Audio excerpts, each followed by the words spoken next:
Hello, I'm Antonia and this is Noel, and we are from Boxtail Soup Theatre Company, and we are sitting on the floor of our flat in Edinburgh. We have done 11 shows, I think feel so. like. Yeah, I was trying to count it I think earlier. it's 11 shows. They've been lovely. We've had some totally packed houses, some almost packed houses. Today was one of the latter. It was a very nice show. They seemed to really enjoy it. We've been having some lovely audience comments. There's loads of them now on the Fringe booking website, which is so kind of everyone, and thank you so much, because it does make a big difference. We've also had some lovely reviews from the critics. Some great reviews. You can see some of them are stuck to the Stars. boards that we take out onto the mile behind us there. Apologies to those who write the reviews and that end up being reduced just to star ratings on posters. If we could put the whole review on there, we would.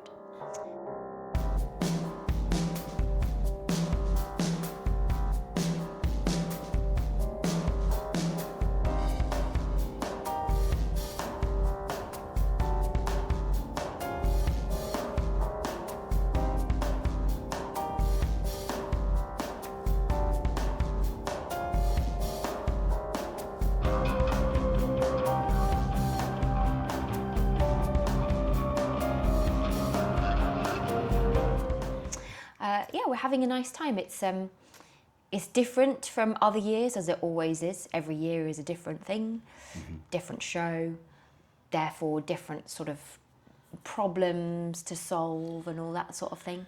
Yeah, we've been in a different venue this year as well. So for the past 3 years, we were above in the Pleasance Courtyard, which is very much a sort of end-on straightforward theatre where you've just got your stage and then you've got a rake of audience in front of you. Whereas this time we're in Queen Dome, in the Pleasance Dome, which is slightly larger in terms of number of people you can fit in there, but it's also seated kind of in the round, almost. It's kind of on three sides. Most of the stage is circular with audience seated around you. It works really nicely for this show, for a sort of spooky, horror-y sort of show. It's quite nice to have the audience in that situation. They're a little bit closer to us physically as well. But it's taken a little bit of getting used to. Although we did design the show with that venue in mind. Yeah. So we knew that we would have to turn things to share with the audience. It's partly why we have the sort of central plinth as part of the set, was so that we could get that kind of almost like a sense of a revolving stage without actually having a revolve. And I think that is working really nicely. I'm really enjoying performing in that space now, and yeah, it feels really lovely to do the show in there. So having a good time with it. It's been really lovely this year, hasn't it, to sort of chat to so many people who have seen us before now, where people who are actually seeking the company out, and that's why they're coming to see the show. I would say probably the majority of our audience so far, that's what it's been, which is amazing, because it is always a bit of a risk when you come with a show that isn't a title. Last year we had 1984, which obviously is a very famous book, feels very relevant for now, and therefore people were booking. Some people were booking because they knew us, but a lot of people really were booking because they knew the book. Whereas this year, although we're doing Edgar Allan Poe, we've titled the show, it's our own show, so it's A Ghost Among the Living, doesn't exist as a title elsewhere, it's one that we made up. And that is a challenge, because obviously you're selling something that nobody knows what it is. And so it's been incredibly gratifying just how many people have come because it's us. We had a lady today who said she'd been coming for 10 years. Yeah, which is amazing. Impressive. And she said we've never disappointed her. Yeah, we didn't let her down, lovely. So that was nice. Because that's always the other thing, isn't it, actually? The nerves of coming here, particularly here, because I suppose it's a sort of microcosm, but of wanting to make sure that you don't let your audience down. Exactly. Yeah, especially because you're coming and doing something different. You know, if we'd started with Northanger Abbey and then we'd worked our way through the rest of the Jane Austen catalogue, or the Brontes and that kind of thing, then perhaps it would have been more of a similar yes, I suppose you're every delivering time. something.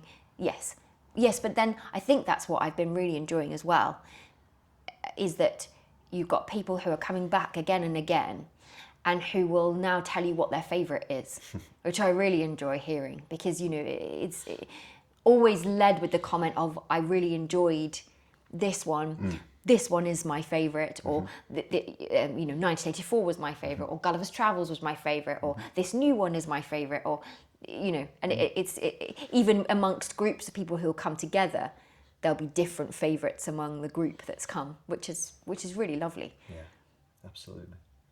So it's exhausting, but fun, as always. Yeah.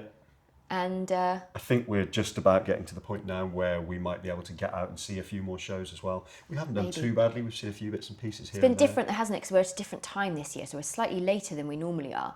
For years, we've been doing shows at more like 11:30, and this year we're at 12:25, which it means that you have an extra hour in the morning, which ends up getting filled with admin.